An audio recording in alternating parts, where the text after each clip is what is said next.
addressing diversity, equity, and inclusion. In the latest DEI survey across the Sea Grant program, conducted in 2018 by the National Sea Grant DEI Community of Practice, 89.2% of Sea Grant survey respondents identified as white. 36% of respondents said they always feel that they belong at work, and this rate is higher for those who identify as male. If the world around us doesn't offer enough evidence of the need for our organizations to be addressing and leading with DEI, then the current state of our program may do so. For today's session, everyone is muted again, and we are working to hope that you can actually turn videos off if they are on, except for those who are panelists for today's meeting. These are for our security purposes. And again, we hope that you will engage with us in today's discussion by putting your questions into the chat box. We'll be collecting these questions for the Q&A session toward the end of the program. As a reminder, this webinar is being recorded and we will share it across the Sea Grant program when we are done. And we will begin with introductions of our panelists. Excuse me. So I'll get us started. Again, my name is Melissa Watkinson.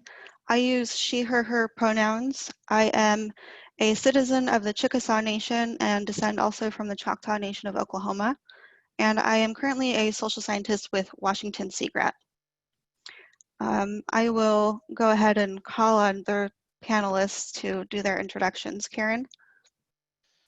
Good morning, I'm Karen Morrill-McClure. I use they, them pronouns, and I'm the computer system administrator at Washington Sea Grant. And Mona? Good afternoon, good morning, everybody. My name is Mona Bell. I work with Georgia Sea Grant, and my pronouns are she, her. And Jane?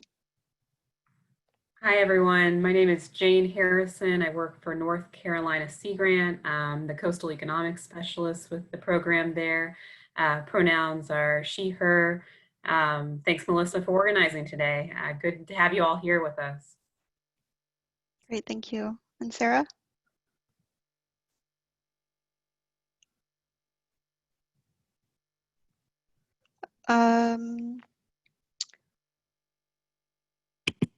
There we go. Hello. Great. She, her pronouns, Oregon Sea Grants Research and Scholars Program Lead. Awesome to see so many people showing up today.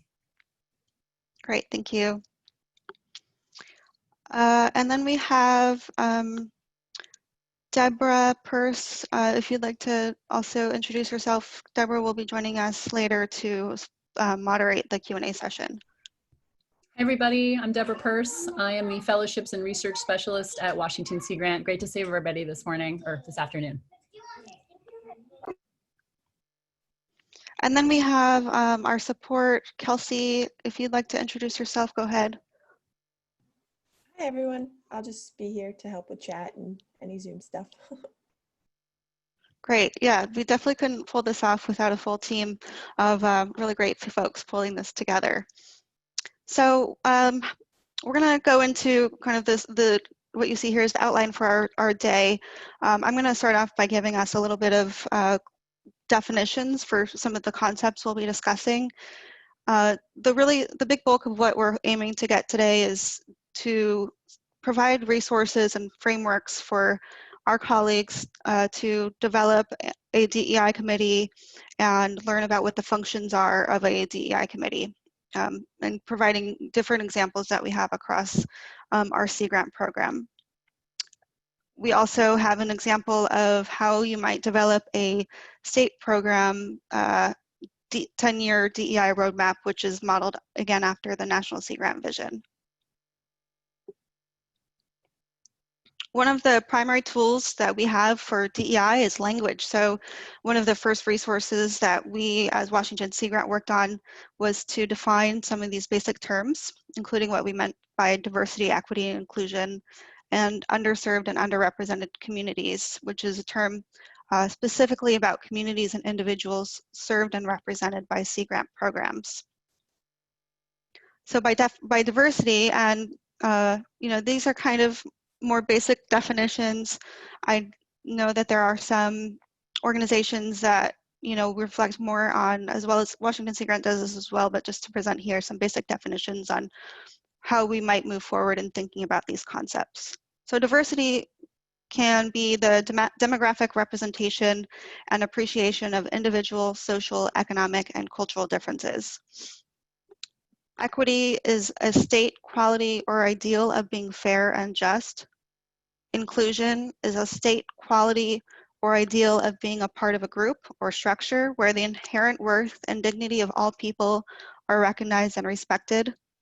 And underserved and underrepresented, which is can be summed up as you may see throughout the presentations. Underserved communities and individuals are those that have experienced low levels of access to Sea Grant programming, while underrepresented communities and individuals refer to persons for whom representation in Sea Grant programs is smaller than that of the general population. We're going to go ahead and hand this off to Mona, who's going to provide a brief introduction of the National Sea Grant Vision effort. Many thanks, Melissa, for your leadership of our DEI Professional Development Committee, and thank you for giving us the opportunity to highlight Sea Grant's diversity, equity, and inclusion community of practice. Sea Grant's mission is to serve the people and the environment of America's coastal and Great Lakes region, and our people are hurting. In particular, our Black and African-American colleagues and friends and partners. I don't think we can achieve our mission without taking a pause to reflect, re-examine the ways in which we engage with the people with whom we serve. So several of you are already engaged in the DEI community of practice. Thank you all for your contribution so far. The community of practice started a couple of years ago, and we drafted a 10-year vision plan for the Sea Grant Network. It was a bottoms-up effort. Several of you contributed to it. The community of practice has representatives from the entire network, including Sea Grant leadership, that is the directors, Extension Assembly, research coordinators, communicators, educators. We meet at least once every quarter to share challenges, opportunities, best practices. Under Brooke's leadership at the National Sea Grant Office, we've also been able to maintain a community of practice webpage that hosts a list of resources, including our 10-year diversity, equity, inclusion vision plan, as well as a best practices document and recordings of professional development webinars on implicit bias, inclusive science communication, and a couple of others that may be relevant to our work. So please have a look at those resources. We would like to invite you to visit the Community of Practice webpage and look at those resources and talk to us about updates to the vision, the 10-year vision as well. When we were putting together, all of us were putting together that vision document, it was always meant to be a living document that could be consistently improved and updated with more information. So if any of you would like to contribute to the vision in updating the vision, please do get in touch with us. There are also several other ways in which you can contribute to the DEI, Sea Grant's DEI effort. Of course, a lot of work happens locally and place-based. That's what we do within the Sea Grant Network. So you're all championing justice and equity, diversity, inclusion within your own Sea Grant programs. But then nationally, we all have a chance to contribute to the list of resources, contribute to the Professional Development Committee.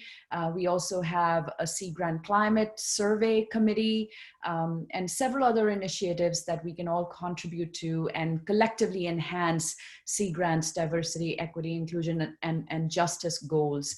I'll just briefly share what the Community of Practice webpage looks like if you haven't seen this already. This community of practice webpage has been updated with resources on addressing racism and injustice in science. In particular, I would like to draw your attention to the last two resources. These are two papers that were published in Nature that talk about how there's no progress on diversity in 4 decades in geosciences, and how race and racism continue to exist. These issues continue to exist in geosciences. So I'd like to draw your attention to those two sources of information, peer-reviewed studies, but then a bunch of other resources in terms of actionable actions that we can all take to diversify the workplaces, to make our work more inclusive and just and equitable. And with that, I'm gonna turn this back over to Melissa. Thank you again. Great, thank you so much, Mona. It really has been a pleasure to learn with the National Sea Grant DEI Community of Practice, and they've provided collectively a really great framework for how our own Washington Sea Grant can move forward with diversity, equity, and inclusion. So we're going to have Karen start us off with talking about how you might consider different processes to develop your own DEI committee. Thank you, Melissa and Mona. Let me share my screen here.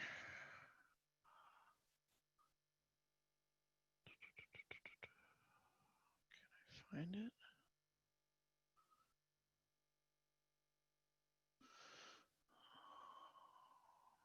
Just a second.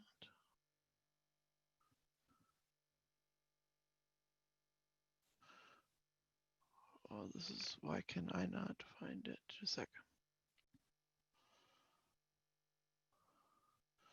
All right, you see the slides there, everyone? Yes? Yes, looks good. Okay, all right. Thank you for telling us about the National Sea Grant DEI Community of Practice.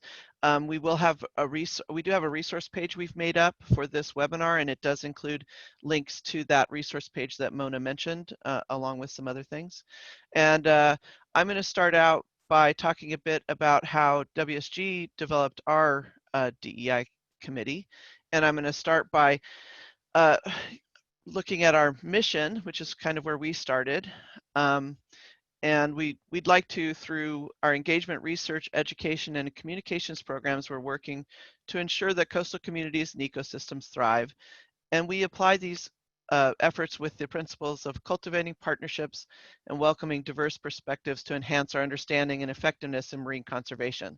So the seeds of DEI work is right in our mission and principles, but not necessarily specifically called out. So how did we move forward to put together our DEI committee at WSG? Here are 3 steps that we took, and that are a good place to start. I'll talk a little more about each step and how we went about them. And I'd like to say, this isn't the only way to do this, but hopefully these will spark ideas that you can use when developing or continuing to work with your own DEI committee. So we we brought people together, we established shared goals and values, and then we used our DEI work group to talk about difficult topics. Bringing people together, at the very start, we tried to intentionally create a community that would bring people together and be able to work together on incorporating diversity, equity, and inclusion into all of our work areas, both internally and with the communities and partners we work with. We had success because we had commitment from our leadership, who encouraged us enthusiastically to work on this. We had staff buy-in. More than half of our staff joined the DEI work group when we first created it. And then we had 1 or 2 committed folks who stepped up to be the focal point and to pull others together. And our committee grew from grassroots, but we also grew together like a mat of roots, supporting each other whenever possible. Commitment from leadership is so important that I'd like to say a little bit more about how this looks here at Washington Sea Grant. Our leadership participates in our work group, but they do participate mostly by listening. This helped a lot when we were working to put out a statement about George Floyd and the protests going on right now. We were having a work group conversation, but leadership was right there listening and ready to act. Other things that our leadership does is state often that this work is important and everyone should be doing it. They made time for the work group to meet and work by adding the option to spend up to 10% of staff time on DEI work without having to specifically put it into our work plans. And they put DEI on the agenda of almost all our staff meetings. Once we convened our first DEI workgroup meeting, Melissa Watkinson got us started by asking the group, what would DEI look like at WSG in 10 years? And this was kind of sparked, I think, by the 10-year roadmap that the National Sea Grant had been working on. This discussion helped us see how many common goals and values we had, and we started to make the connections that would strengthen the work group. We also found that people were already working on DEI in their work, so a small group started to work on updating the WSG value statement to specifically include DEI. Led by Melissa Poe and Marianne Wagner, our DEI value statement was pulled together by a few individuals in the work group, but then given to everyone in the organization to review and share in their commitment to the value statement. The statement is up on our website. The link is included in our extra resources. And it establishes that DEI is part of everything that Washington Sea Grant does, and we must keep to these values to be successful in our work because they're part of the definition of success. Then a DEI committee, one reason to have a DEI committee is that it's a good place to talk about difficult topics. And you can talk about these topics in an intentional way and maybe in a way that's going to help us work towards solutions or understanding. And the way that we approached that in our work group was to build a base understanding of DEI topics, to establish some discussion guidelines for when we were talking about some of these things, and then to learn together. And all of these things, this is not like a 1, 2, 3 step thing to do. We revisit all of these all the time. A lot because we're trying to bring people into this work, and people come into the work group at different positions in their path on their work in DEI. So how do we build a base understanding? Melissa mentioned terms and definitions. That's one way to do it, because we might find that when we are talking about what we think is the same thing, we're not actually talking about the same thing. So it's really important to start with defining terms and coming to an understanding of what they mean. We also had an all-staff DEI training that really helped kick off this work. We started it with a training on racial equity, which is a really good place to start, especially right now. This is an excellent place to start. That gave us a base that we could all refer to because it had been an all-staff training. And then we did make an effort to explain definitions, to bring people in and check what we meant by definitions. Some of the definitions that we've talked about are ideas like the dominant culture, subordinate culture, what it means, what marginalized means, even definitions of what race and racism mean. And then that leads to discussing some difficult topics and also to being able to discuss those topics. We put together some discussion guidelines at the very start of our work. Once again, we intentionally wanted to create an atmosphere for respectful, open, and honest exchange. We proposed some guidelines, and then the whole work group discussed them, and then we all agreed on the guidelines. Some of the guidelines that we looked at were recognizing that our primary commitment is to learn from each other, that we will not demean, devalue, or put down people, that we each strive to do the best we can in this space in the DEI work group, and we will trust that people are always doing the best they can. We challenge the idea, not the person, and we would invite people to step up or step back depending on what their usual participation is in this kind of group. And then finally, we have space to learn together. These are some of the things that I intentionally try to do and encourage other people to do when learning about DEI topics and discussing them with other people. One benefit of putting in this work to create a DEI committee is that the culture that you build in your work group diffuses out into the greater organization culture. One of the goals that our director stated was to make WSG a workplace where everyone could bring their whole selves to work. The work group has moved us toward that goal. And as I said before, this is just one way to develop a DEI committee, but here are a few of the things that we work on. We work to center marginalized people and to examine who is being centered and to challenge that group should be centered. We call out and question power structures and policies. For those in a marginalized culture, I try to speak my truth when I find myself in that situation. For those in the dominant culture, I would invite you to sit with your discomfort. Some of these conversations are uncomfortable, but they're meant to be uncomfortable.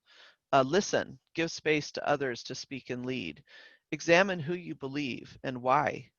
Interrogate your emotional responses, and then spend some time educating yourself. And we once again have a list of resources at the end of this presentation that we'll have a link to. Once again, this is just one way that you can start a DEI committee, and I'm going to hand off to Melissa and to Jane to talk about another way to do that.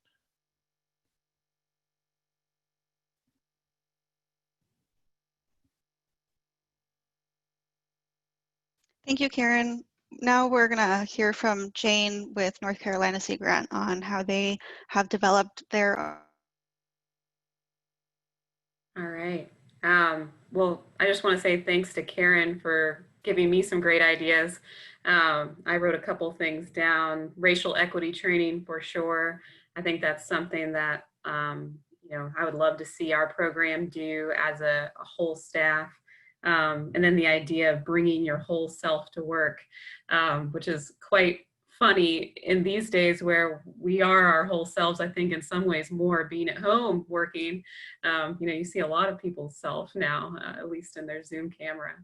I don't have a formal presentation with a PowerPoint, but I do want to mention and introduce a couple of members of our DEI committee that are here from North Carolina Sea Grant, and I wanted to actually turn it over to Christy Perrin initially to kind of give her perspective on how we got started. She's been someone that I've really looked to for encouragement and guidance, and I think without her work and Nicole, there's just been a number of people in our group that have really made this happen. And Dave Shaw is also with us from our DEI committee. I might have missed others that have joined.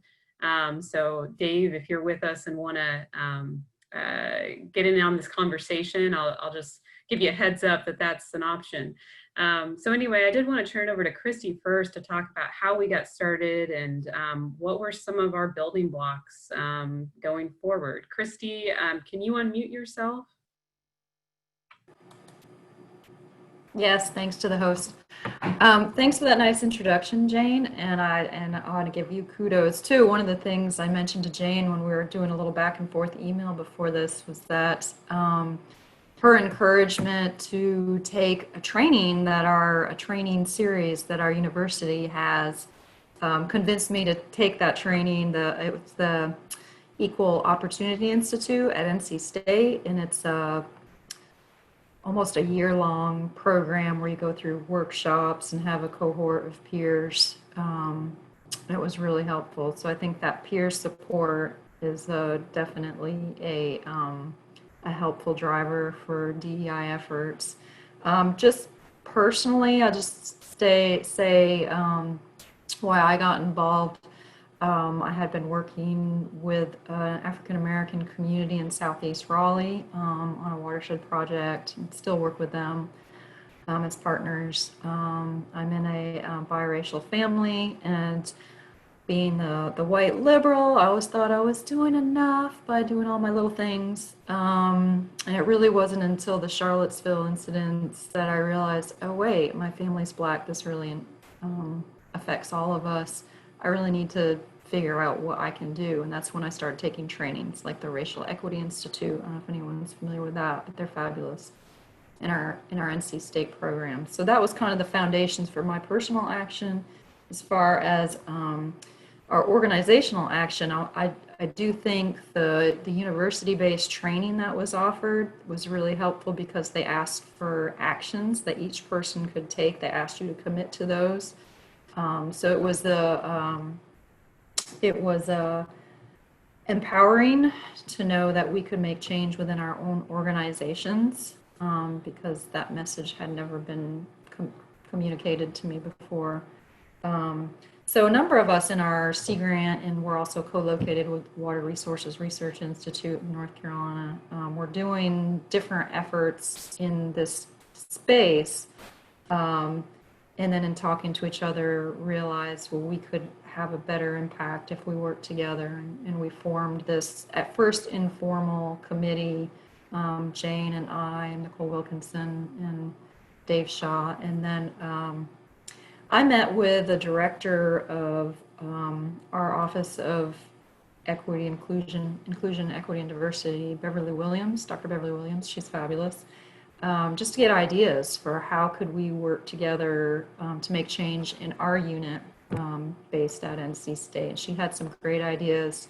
She helped us come together with a all-staff training idea during a regularly scheduled all-staff meeting that we had planned. So with our leadership support, we were able to take a half a day out of our multi-day meeting for a training.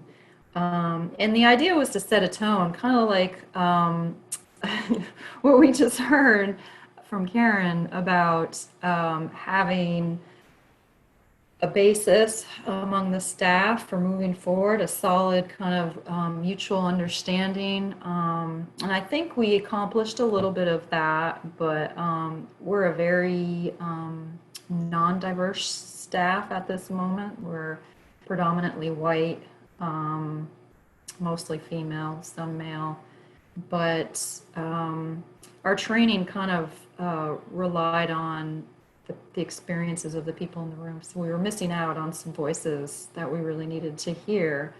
But we moved forward anyway, and I think just having that training gave the whole staff at least a little bit of thought about it, and also the ability to support that, yes, we're going to go down this road of forming a DEI vision. And a couple other key things that happened early in our formation.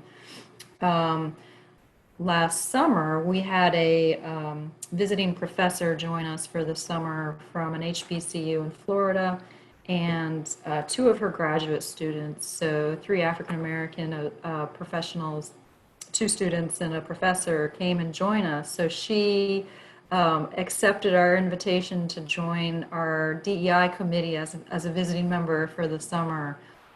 So she gave us a perspective that we really needed as we thought about coming up with our vision statement for North Carolina Sea Grant. And then we moved forward with that vision statement. And I do want to say that the national vision statement that you all came up with was so helpful for our group. It really allowed us to leap forward and use that as a starting point. And we didn't adopt it exactly, but we used it to look through and see what you all had thought about and what was applicable with our program. So I think that probably shares a bit of where we're coming from. Unless, Jane, you think I missed anything, I'm going to hand it back to you. Great, thanks, Christy. Yeah, I realized that I couldn't remember how we really got started. I had a few pieces of the puzzle, and I knew Christy had some more, so I'm glad that you could be here with us today. I also wanted to see if Dave, if you could maybe speak to when you joined, why you joined the DEI committee for North Carolina Sea Grant, and maybe just let folks know what you've been involved with since then. Can you unmute yourself, Dave? That's Dave Shaw.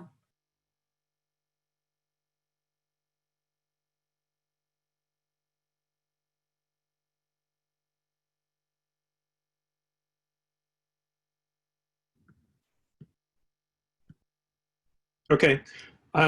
Yes, thanks. I think, first of all, that Jane and Christy deserve credit for being the glue that holds our DEI committee together. They've really kept us on track for several months now, and it's a pleasure to be a part of that committee. I originally was interested in it because it was the, sort of a natural shift for me coming from where I worked before, where I was on an analogous committee. And I joined that committee basically due to the election in 2016, where it basically took that election, I'm sorry to say, to realize that good intentions weren't enough. They didn't really do anything. They were just something that felt good internally, but they had no real world applicable benefit to anybody. So, and I also have a slightly different background than Jane and Christy. I'm a communicator. So when I originally took a role on the committee where I used to work, I was able to bring a communication perspective to it. That's what I bring to our committee now with North Carolina Sea Grant.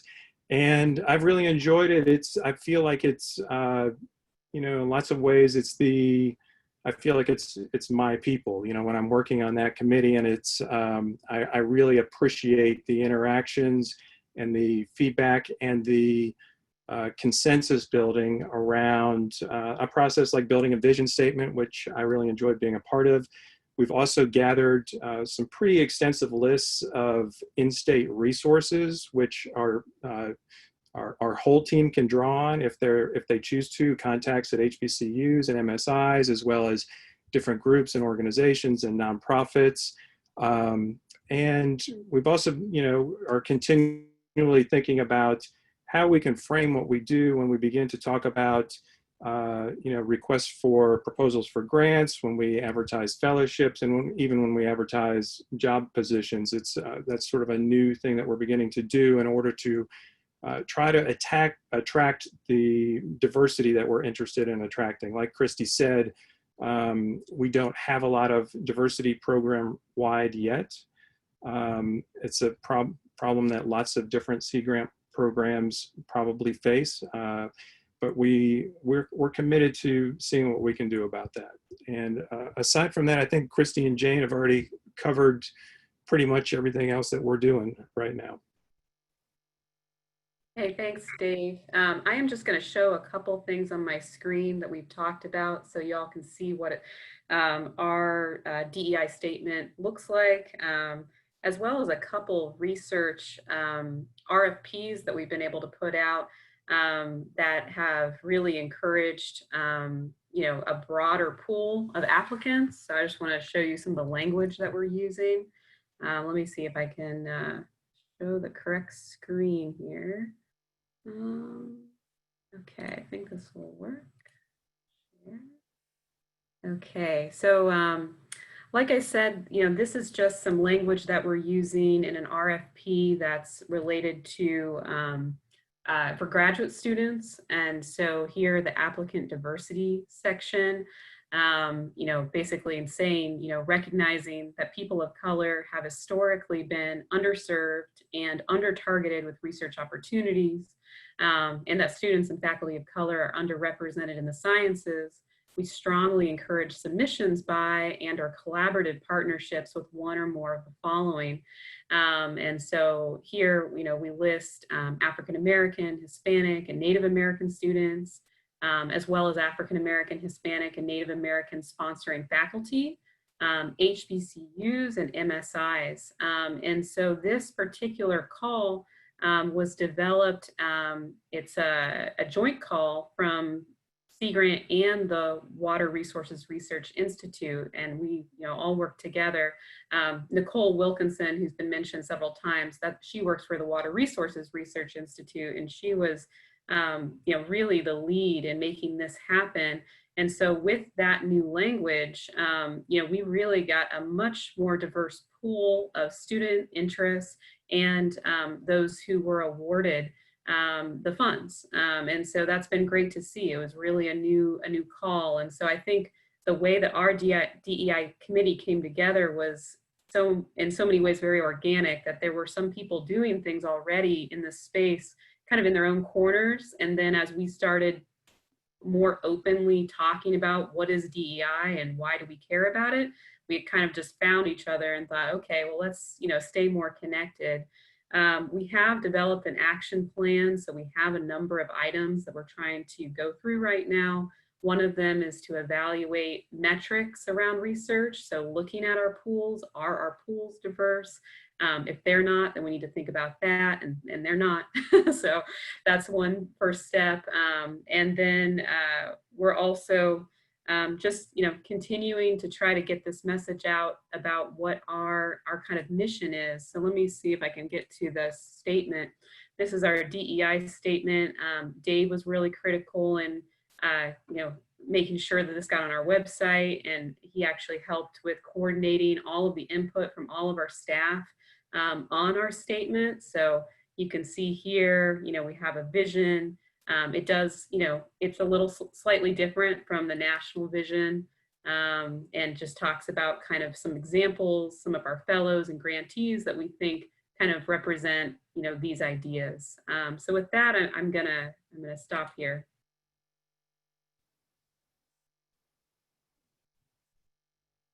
Thank you so much, Jane. Those are really excellent resources, and I know and hope that my colleagues here at Washington Sea Grant are taking some notes, particularly with the RFPs, because I know that that's something that we're really encouraged to expand on our DEI efforts as well.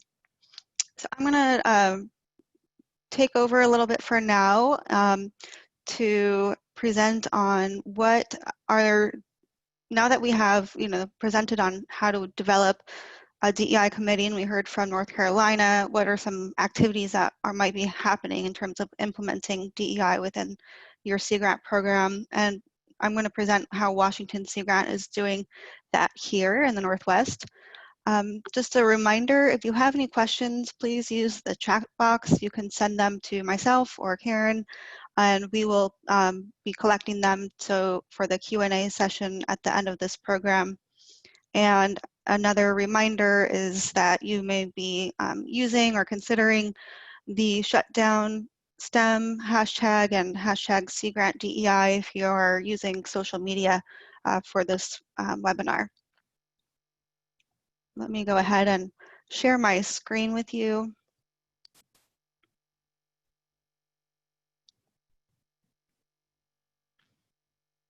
Okay, so here we are. We have our Washington Sea Grant Diversity, Equity, and Inclusion Work Group. Now we're at almost 2 years, where we'll be celebrating our 2-year anniversary tomorrow, in fact, for our DEI work group, which is really exciting. One of the primary best practices that we consider is right in the title, and that's that we are a work group. From the start, we were building a space to do the work together. Our work group is always evolving as we learn more and get better at bringing DEI into our work. We started off by creating an inclusive and welcoming space to do DEI work. This inclusion of an inclusive space is really critical for folks to feel that they belong within this effort. It also worked for us at our organization to start off with a more organic and informal approach, and this allowed for space to begin building trust with one another. Our agenda for our meetings they stay rather open, and this also allows for folks participating in the work group to add concepts that they might be concerned or thinking about in the moment.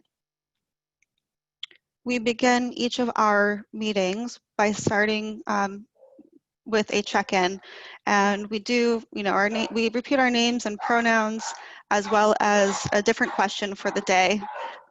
You may hear barking with sorry about that. The great aspects of working from home these days is that you get new adopted dogs. So we begin with our check-ins with a pronoun and question, and this helps to continue to build connections with one another within our working group. And always we're thinking about how to incorporate transparency and safety when we are together within our DEI work group. One of the concepts that has worked well for us as well, which I'll present more on, are our subgroups. So these were created on the needs and interests that came up throughout the time our work group was together and from the work group members. It's also another space for folks to try things out in terms of DEI. So here is an example of what an agenda looks like at our meetings. We meet monthly. We meet every first Thursday of the month from 1:30 to 3 p.m. And like I said, we begin each of the meetings with a check-in. And we always have some updates that are kind of in that general bucket and then the subgroup updates bucket. So, you know, Karen is a leader in our college's diversity committee, so they present some updates that might be happening there. When there's updates based on the efforts for the National Sea Grant Diversity, Equity, Inclusion Committee of Practice, I will provide updates there.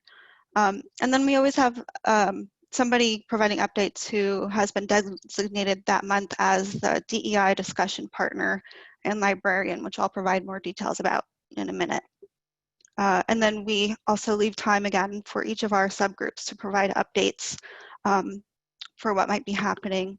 And then finally, we always have somewhat of a focal topic that we incorporate into our meetings. And so this is an example of one of our most recent topics was how do we, you know, have more inclusive meetings? And this came up from engagement of some of our work group members working both on program committees for conferences, as well as in consideration of transferring all of our meetings and webinars to be virtual and online. How can we create inclusive spaces virtually? So these are some example topics that we discuss within our work group.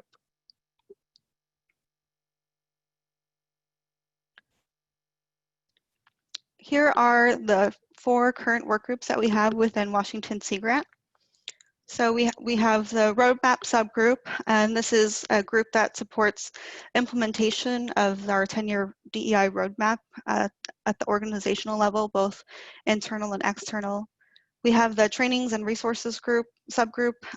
They're really critical in making sure that we have resources shared related to DEI across all of our staff efforts. So in each of our weekly staff meetings, there will be a resource shared through this subgroup on DEI.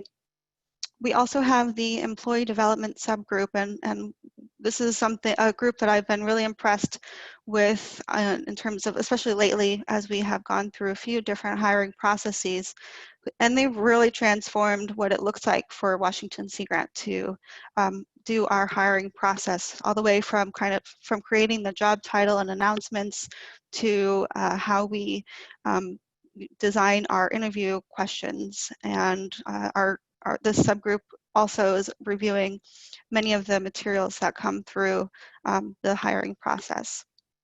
And a newer one of our subgroups as well is the tribal engagement subgroup. And this came about after there were folks across our organization recognizing that we wanted to get more resources and learn more about how to apply best practices for engaging with tribes. There are 29 federally recognized tribes within Washington state, and it was critical for us to continue to enhance our process and engagement, as well as an acknowledgement of the new practices that we've been seeing, at least in Washington, around land acknowledgements. How do we make when are they appropriate to give, and who is it appropriate to provide?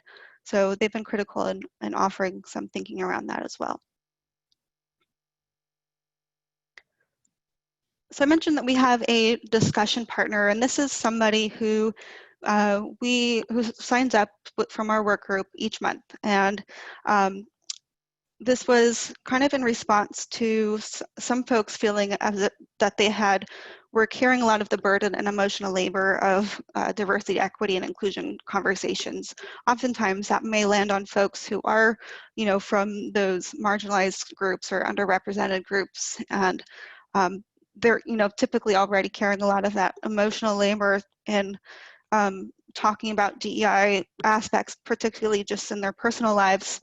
And then, you know, having these conversations at the professional level, they're really knowledgeable and have their own experience and expertise to provide, which is really critical to learn from, but it is a lot more weight for them, for a lot of folks to be carrying. So in order to redistribute that burden, we've switched out, we've included this discussion partner so that there's a rotating person that steps into this role to allow for conversations around diversity, equity, and inclusion. And so these are folks that anyone within the organization can contact via phone or email. Often they hold virtual and in-person office hours for diversity, equity, inclusion conversations. They also support by sharing resources at our all staff meetings. And we've even had some folks hold a book club in their office hours and have conversations around that book as well. And here's an example of some effort by our resources and trainings subgroup, which is designing and creating an online DEI library. And we even have a couple of bookshelves within our offices where anyone can check out a suite of different physical books where that they can, if they have different concepts that they are wanting to dig in deeper with. Okay, so that was kind of giving some background on Washington Sea Grant's activities as a work group. One of the bigger things that we've really recently,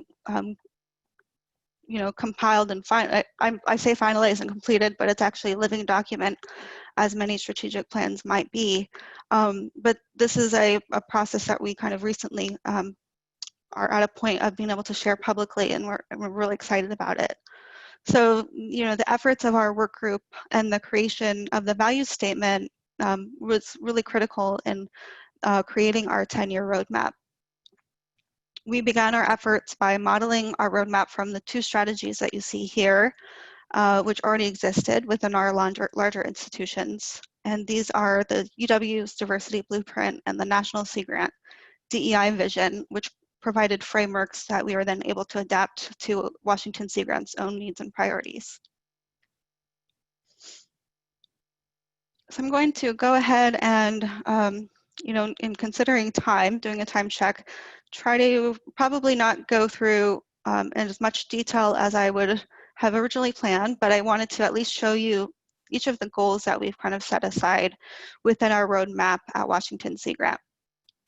So our first is that Washington Sea Grant commits to DEI in carrying out its vision and values as a practice in organizational excellence. WSG is welcoming and inclusive as our goal number 2. Goal 3 is that WSG attracts, retains, and advances a diverse workforce and leadership.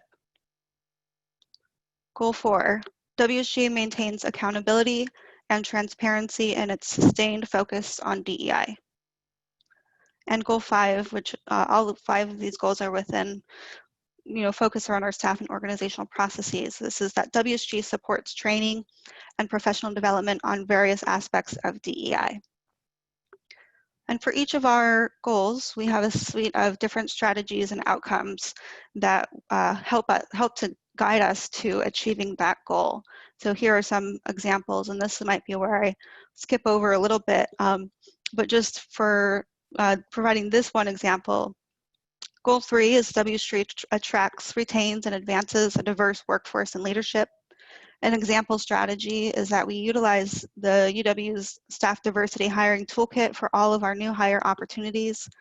And a potential outcome, which we might see as long-term outcome, is that WSG staff and leadership demographics reflect the diverse communities of Washington State. And here's, where we might see some of those resources. Within our outreach programs, we have Goal 6. WSG provides programming that facilitates sound, science-based decision-making that supports equal access to relevant scientific information. Goal 7 is WSG provides programming that facilitates sound, place-based decision-making based on relevant traditional and local knowledge. Both of these reflecting on a science-based and a place-based orientation to our outreach efforts.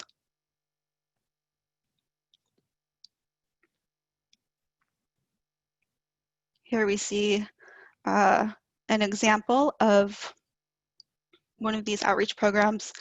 We see on the left-hand side, you can see that our most recent C-STAR newsletter covers a number of our DEI efforts.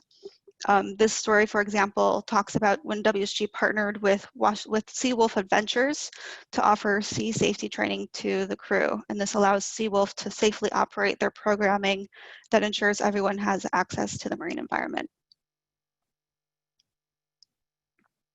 Within our research efforts, we have 2 goals. Goal 8 is that WSG staff leads research and scholarship that addresses topics of value to diverse communities and integrates multiple ways of knowing. And goal 9 is that WSG competitive research and program development projects address topics of value to diverse communities, integrate multiple ways of knowing, and are inclusive of diverse and underrepresented awardees. An example here of goal 8 would be this effort that was led by Dr. Melissa Poe at Washington Sea Grant. She partnered with the Squaxin Island tribe to identify community resilience strategies from ocean acidification impacts. And as a result of this work, the Squaxin Island tribe created a tribal community garden to strengthen community health and well-being.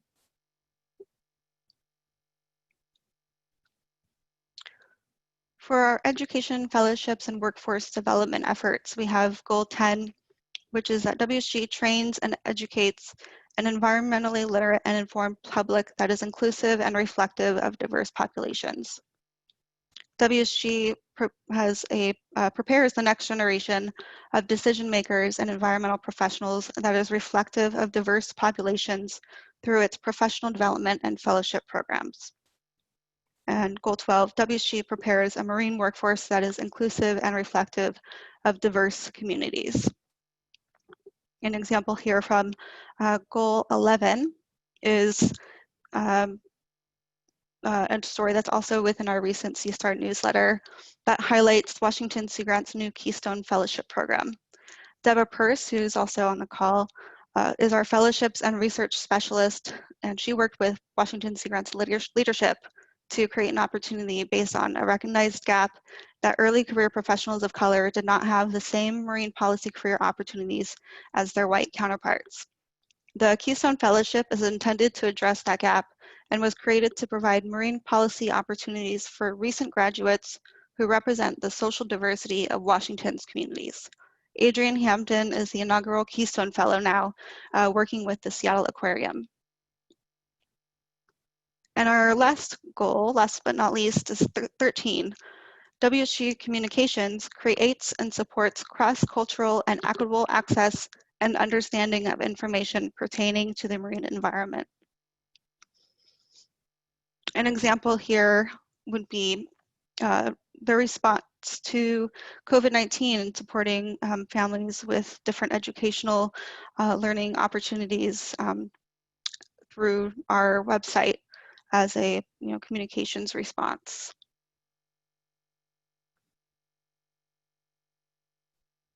I'll wrap that up here. I just wanted to say thank you to all of our Washington Sea Grant DEI workgroup members who play a very critical role in ensuring that we are able to implement and incorporate diversity, equity, and inclusion within our organization.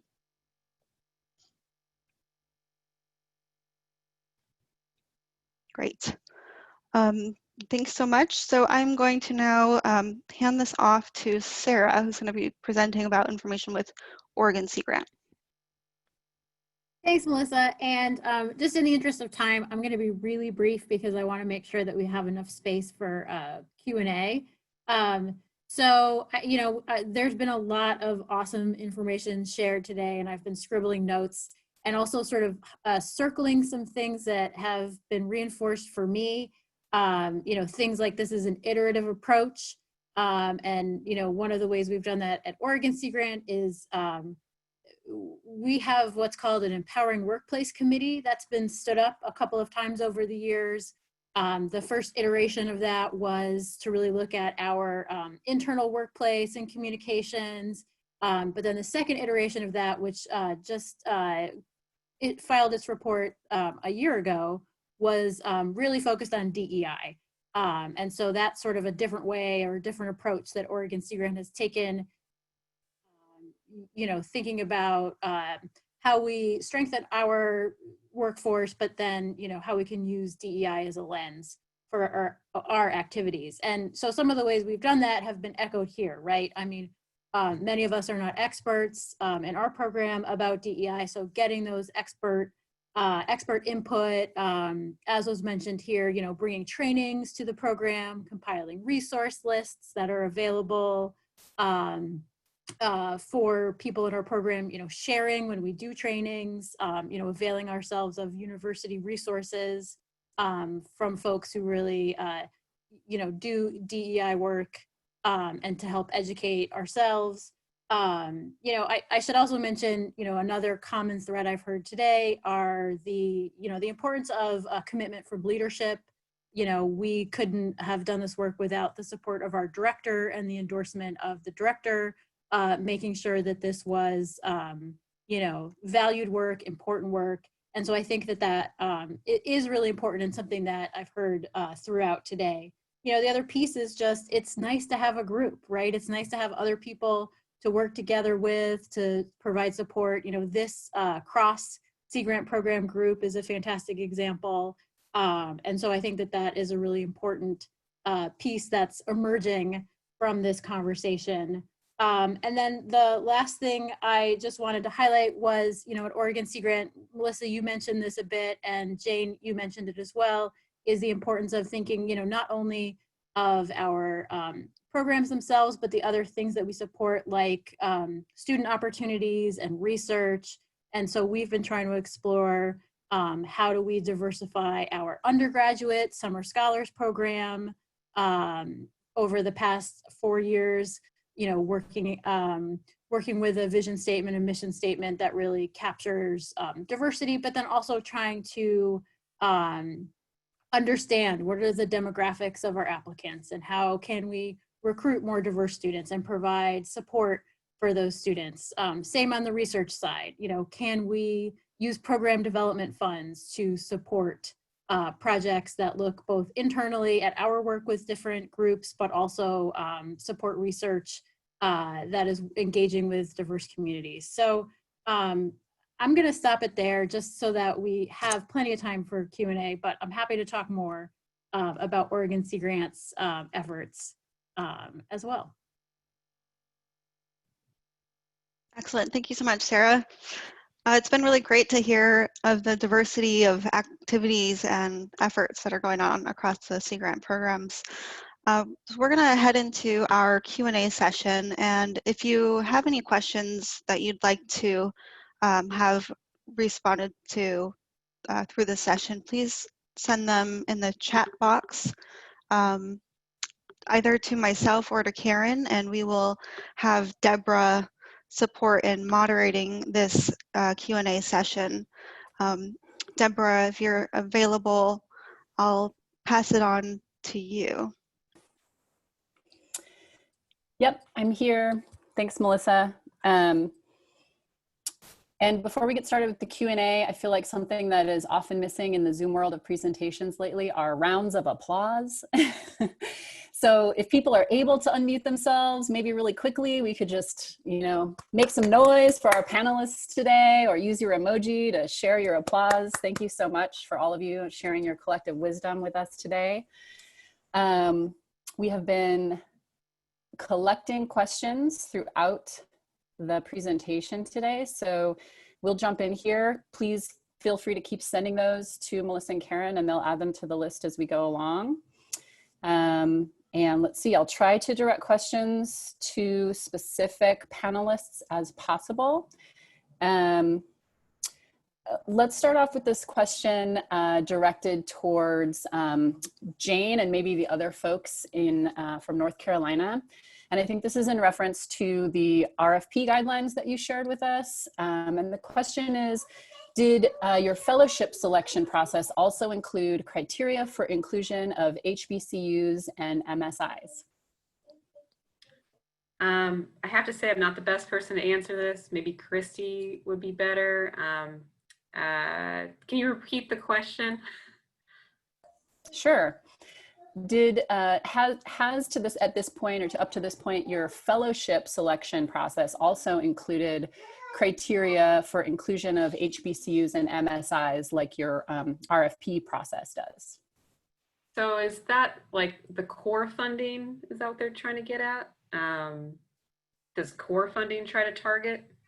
Well, so I think when you shared the RFP sort of diversity criteria around encouraging applications, proposals from institutions like HBCUs and MSIs or faculty that represented different types of ethnic and racial diversity. So I think the question was, is there language in your fellowship recruitment processes that also reflect that same criteria?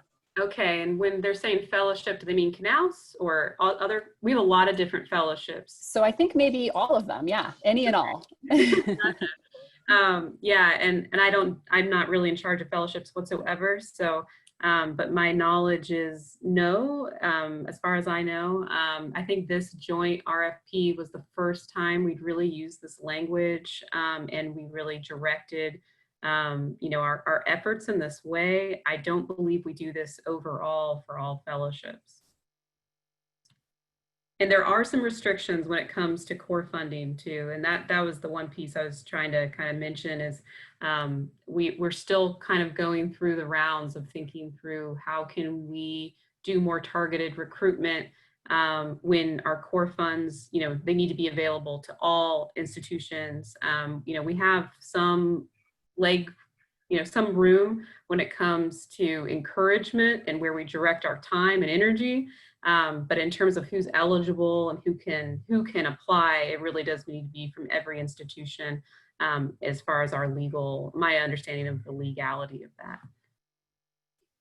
So if I can jump in Oregon, we've created a series of, just piloted this past year, I should say, workshops that are delivered on various campuses here in Oregon, but through cultural centers.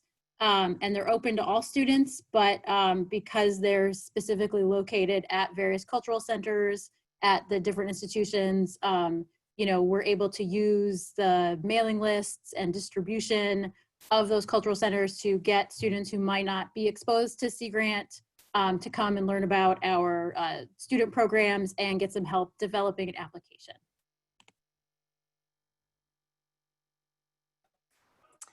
Thank you both. This next question is, I think, directed at Karen or Melissa. Can you, either of you, speak to the question of if you had stragglers when starting DEI discussions within Washington Sea Grant?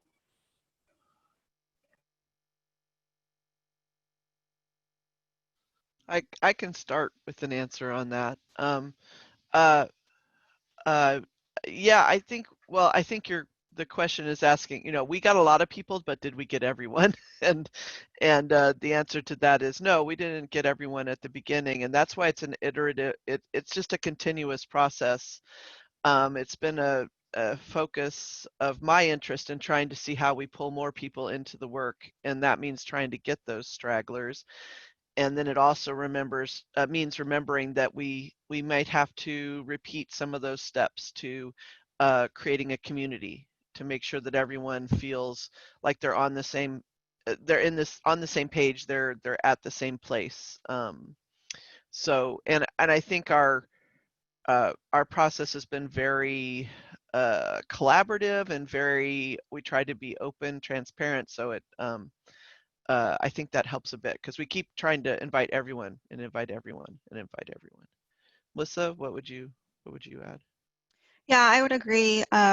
Certainly not everyone, especially in the beginning, but we were impressed and surprised actually 2 years ago when we had our first meeting.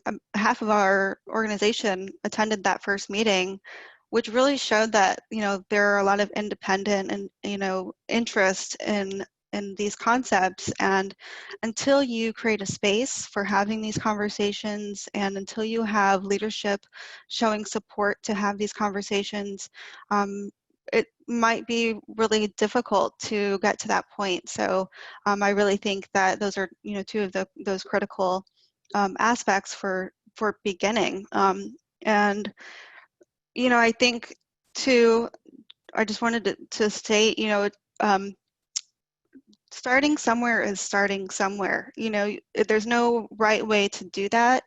And if you're fortunate enough to have leadership that is in support of you, then that's really excellent. And if you know, if there are some challenges and struggles, to have that backing, start where you can and show, you know, that I think itself can really show how effective and necessary it is to actually be addressing DEI within your organization.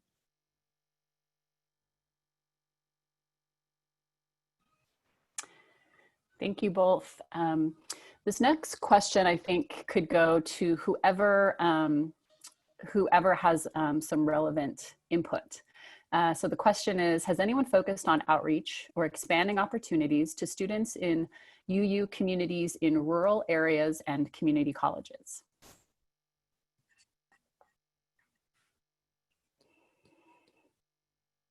So I'll invite anyone to jump in. I can answer that. I teach a course in rural economic development, and I work with a lot of students who come from farming backgrounds in North Carolina. Their families, they're part of, you know, family farms, sweet potatoes. They raise hogs. They do all kinds of things, peanuts. And so I have a very just like an interest in rural areas. And so in some of my recent work, I've tried to get our kind of job opportunities out to community colleges. So in those rural areas where I'm doing a project. So when I think about anything community-based, it's like, okay, what community are we working in? And if it's a rural area, then I would like to, you know, hire a student from that area who knows that region and has that traditional knowledge of that place. So yeah, I think that's another piece of thinking about making connections where maybe some of our programs haven't as much in the past. Thank you, Jane. Does anyone else have any thoughts on that question? All right, our next question is also to everyone. Has anyone done any work to focus on outreach to the LGBTQIA+ community?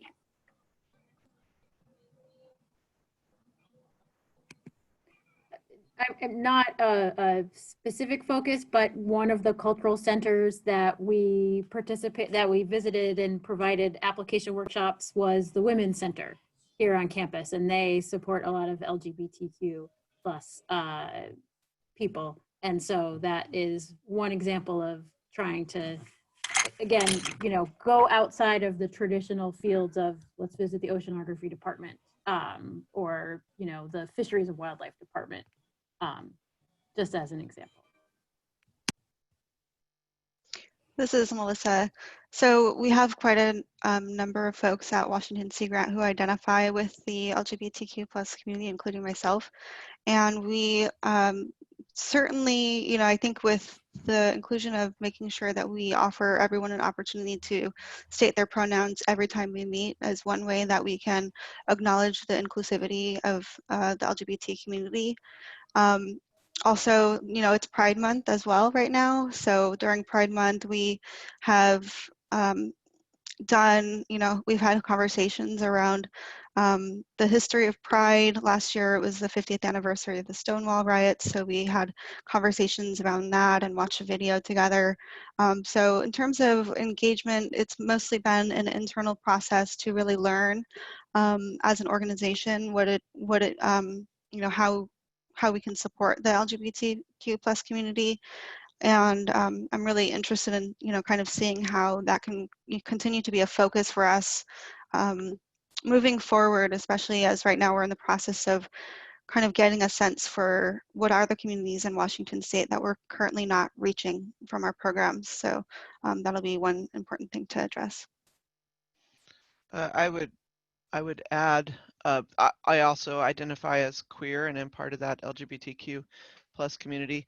And I think that this is a case where it's really important for me to see us do work internally, because I think that doing some of that work internally and letting people come bring their full self to work in WSG opened up some eyes of some of the other people, and I think it may help them when they do try to do outreach to say the LGBTQ community. It also gave them some resources that maybe they didn't think they had, to be able to run things by some of our DEI work group, which is another thing our DEI work group tries to act as, a place that people can run, say something, a statement they're going to make or an announcement they're going to make by, so that we can give some feedback on that.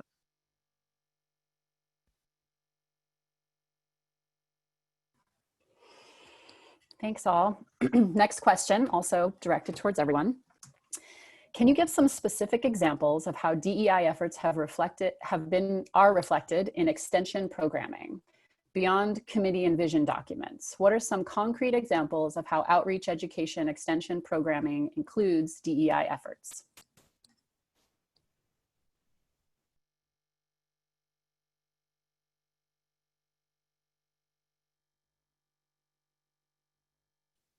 I can just give an example as an extension specialist on our extension team.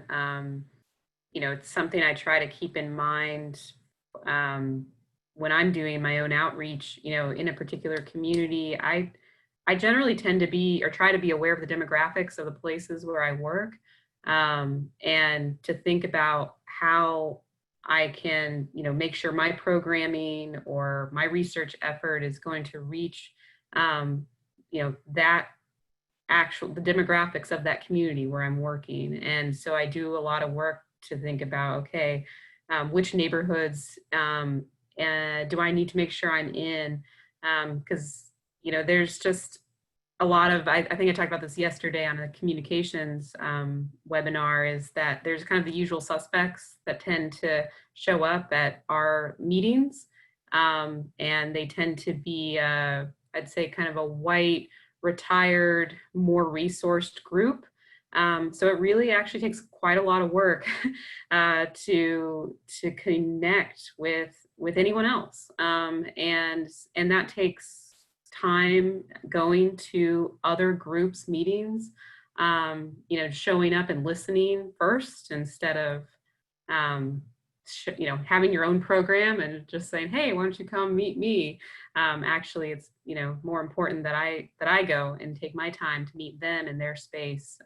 So that's something that I work on, but it's kind of a constant source of challenge for me. And that's what drives some of my work in this space, is because it's so hard. I think it's very hard. And you have to continually be aware of it, or I have to be, to keep that commitment and focus and to make inroads in that space.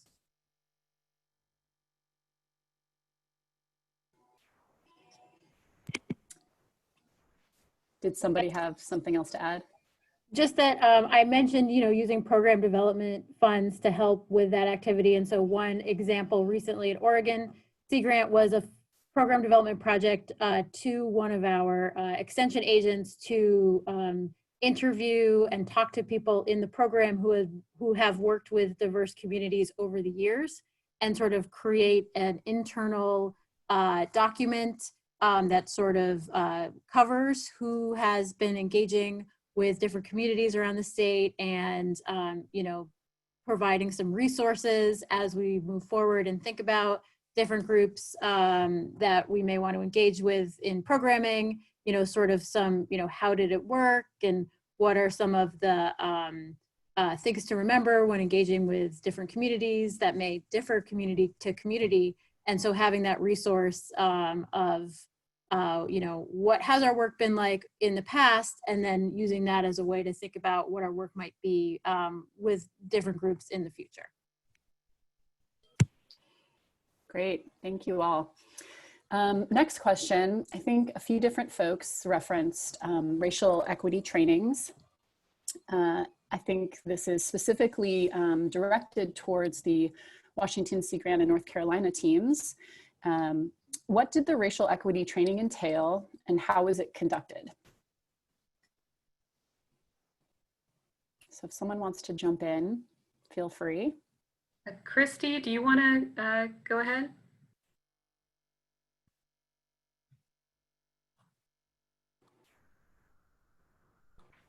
Hey, thanks for unmuting me. Yeah, we originally, so this may be like timing is everything, right? So we wanted to do some type of training. We looked at Racial Equity Institute. I don't know if anyone is familiar with that, but it's hard hitting for the white community, for anyone really. But you know, if you're not familiar with the idea of white privilege, it is an immersion into that idea. And it just, I don't know, in discussions with leadership and other staff, it just didn't seem like the good first step into DEI training. And with help from NC State, we connected with the National Coalition Building Institute. I don't know if anyone's familiar with that, but it is a national network. So we went through that route with the National Consensus Building Institute, and they kind of have pre-formed workshops, and I think it may have been a little lighter than we really wanted. There was benefit to it. It started the conversation among all of the staff members, and it allowed a lot of introspection towards their own identities. But as I mentioned earlier, we don't have a lot of diversity in our staff, so we did not have that some voices at the table that we really needed to. So I think, you know, when I'm talking about timing is everything, I was reflecting yesterday, Jane and I kind of emailed back and forth about sending some DEI resources right now to all our staff, just because the timing seems right for that. So we did.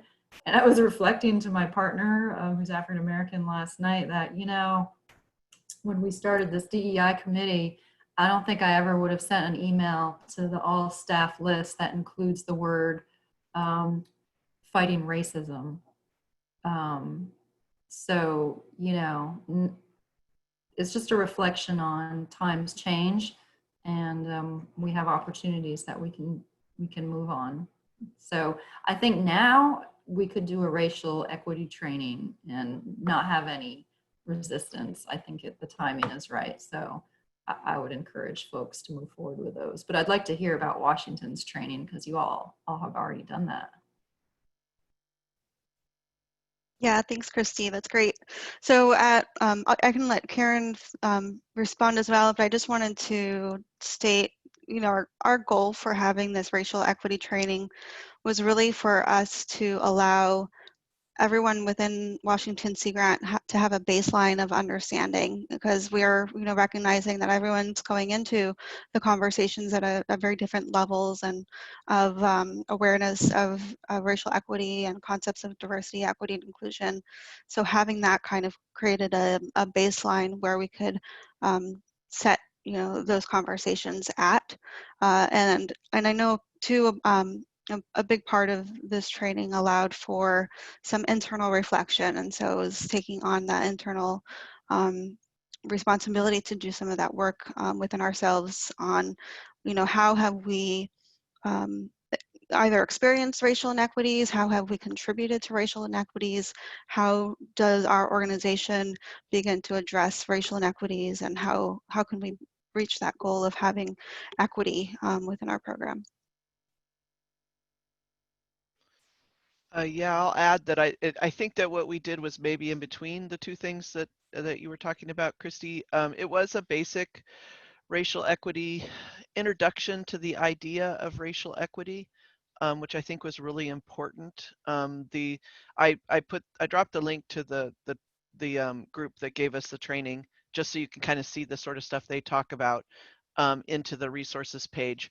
And I think that the trainer did a really great job, because she knew coming in that we were a mostly white organization. And I think she did a good job of getting some of us to reflect on our whiteness and on what race meant and what white supremacy is. I would say that we continue this training all the time. That was just a baseline, and we really try with our resources and training group.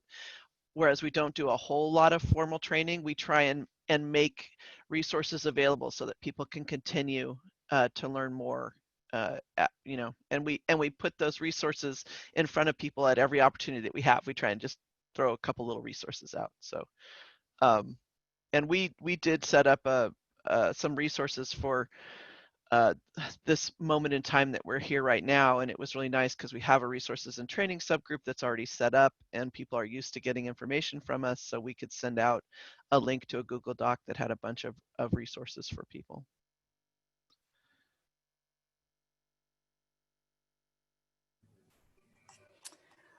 All right, I'm gonna just do a time check here. We have about 7 minutes left. We have a couple more great questions, but I think we might have to just pick one more depending on how long the answers go. Let me just scroll through these again really quickly. I'm gonna do this quick one and then maybe we can do one more. I think it would be very helpful for people from other Sea Grant programs to attend one of your DEI work group monthly meetings. This is a question directed to Melissa and Karen. Just to get a real life example of what that feels like. Would you be open to having a few tests? My quick response will be, in brief, yes. A little bit longer would be, we will take a kind of a poll within our work group, or a pulse, to see how that feels, because we've had different conversations about how to include folks within our work group, and because it is a space where we've created safety and respect amongst each other, we want to ensure that we can continue that. But I do certainly think that we can adapt it a little bit to make sure other folks can learn from our process as well.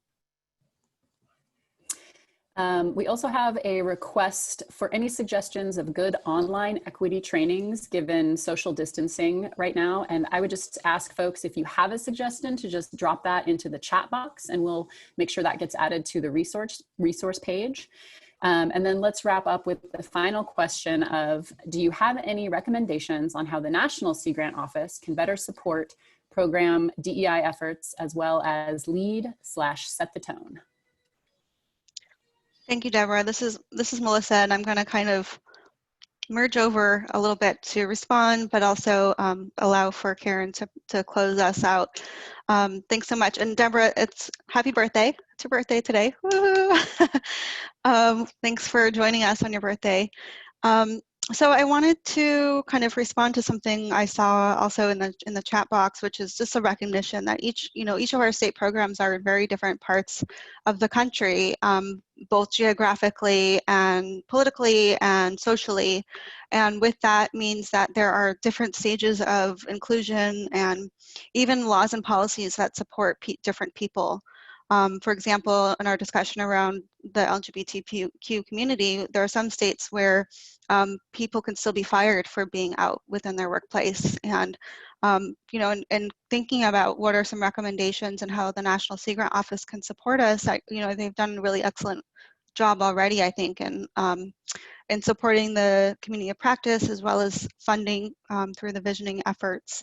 One potential area that the Sea Grant Office can support us is making sure that policies in the areas that we work with are in support of our efforts of DEI. How can we continue to work at the national level with support from the Sea Grant Office to ensure that we are living and working in places that accept inclusion of everybody?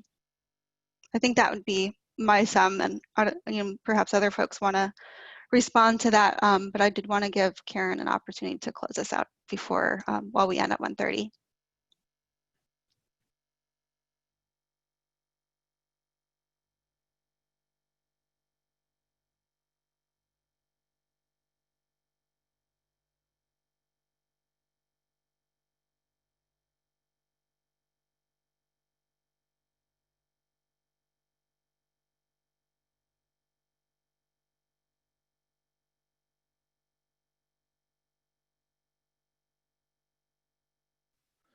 All right, I just wanted to give, anyone a chance to respond to that. I highly support what Melissa just said. But in the light of trying to end on time, I'm going to finish us out here. I would like to say thank you again to everyone who came, and I would especially like to thank Mona, Sarah, Jane, Deborah for helping us put this together in some pretty trying times. We'd also like to point you to a page of resources related to this webinar, ask you to, well, related to this webinar, and I've been dropping resources in there as we speak, and I'll probably continue to add them, in particular if we get any suggestions for racial equity training. One quick note on that I would say is that our approach to training has been giving people little tiny chunks that they can do quickly because everyone's so busy. So we haven't focused too much on like long training. We'd also like to invite you to join the National DEI Community of Practice. You can contact Melissa or Mona if you're not already a member. If you are a member, then we invite you to participate in some of the professional development webinars that are gonna come up. And we have our contact information here so that if you'd like to contact us with any other comments, with any other questions, suggestions, certainly if you have any resources that you think might be good to drop on that resource page, let me know. I think I will then also try and get that resource page perhaps linked up on the National Sea Grant DEI Community of Practice resource page. And we'll also put all these slides onto that resource page. So you could revisit them if you'd like to. And I think we should have a round of applause for everybody. Again, all the presentations.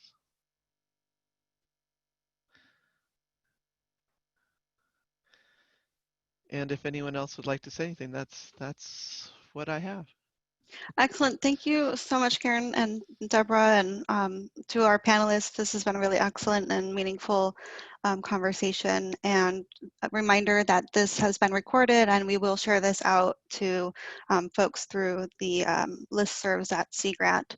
And we hope you enjoy the rest of your day. And as a reminder, be sure to check out #ShutdownSTEM for some more resources in response to what's going on with our societies today.